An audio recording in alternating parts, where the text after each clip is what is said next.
If I think about like Gandalf being Christ, I think about, okay, well, like, does it make sense for Gandalf to come with a bunch of other characters to Middle Earth? Like, he would just come by himself, and then he'd like reign, and then die in the end, and then Yeah. have victory like through him.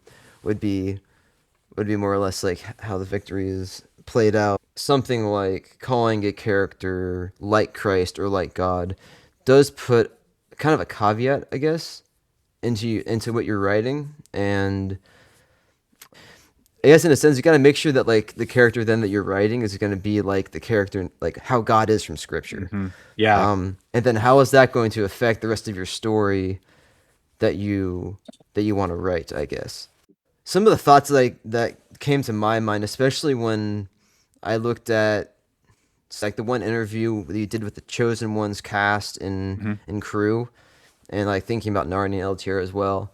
I just thought it was interesting that they had a character basically saying like, "Hey, there's God in this equation," and he's telling these characters to that, "Hey, you have these powers." And to me, I was like, okay, that's interesting because it's like a world that where like people are like able to have a power different than like our own world, so it's not the same. Um, like I just kind of think so. Like, how I wonder how God would actually like do that.